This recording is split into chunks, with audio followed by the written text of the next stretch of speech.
ధాన్యం పండించే రైతులు ప్రజలు ఇబ్బంది పడే పెద్ద సమస్య ఇదే. ఈ వీడియో మీకోసమే చివరి వరకు చూడండి. రైస్ మిల్లు దూరంగా ఉండి ఇబ్బంది పడుతున్నారా? ధాన్యం రైస్ మిల్క్ తీసుకువెళ్లడానికి దారి ఛార్జీలు ఎక్కువ అవుతున్నాయా? మీరు తక్కువ ధాన్యం బస్తాలు తీసుకువెళ్లారు అని ధాన్యం ఆడను అంటున్నారా? మీరు రైస్ మిల్లుకు వెళ్లడానికి ఒక్కరోజు సమయం పడుతుందా? మీ ధాన్యంకి సంబంధించిన బియ్యం మీకు రావటం లేదా? మీ ధాన్యం దిగుబడి శాతం తక్కువ వస్తుంది అని బాధపడుతున్నారా? మీకు నచ్చిన శాతంలో పోలిష్ రావటం లేదు అని ఇబ్బంది పడుతున్నారా? ఇలాంటి సమస్యలు మీరు ఎదుర్కొంటే ఇంకా ఇబ్బంది పడవలసిన అవసరం లేదు. మీరే కావచ్చు రైస్ మిల్లు ఓనర్. మీకోసమే ఈ మినీ రైస్ మిల్లు. మీ ఇంటి వద్ద మీరే మీ ధాన్యాన్ని బియ్యంగా ఆడించుకోవచ్చు.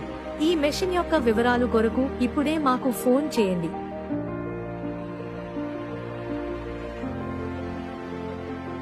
Subscribe to my channel.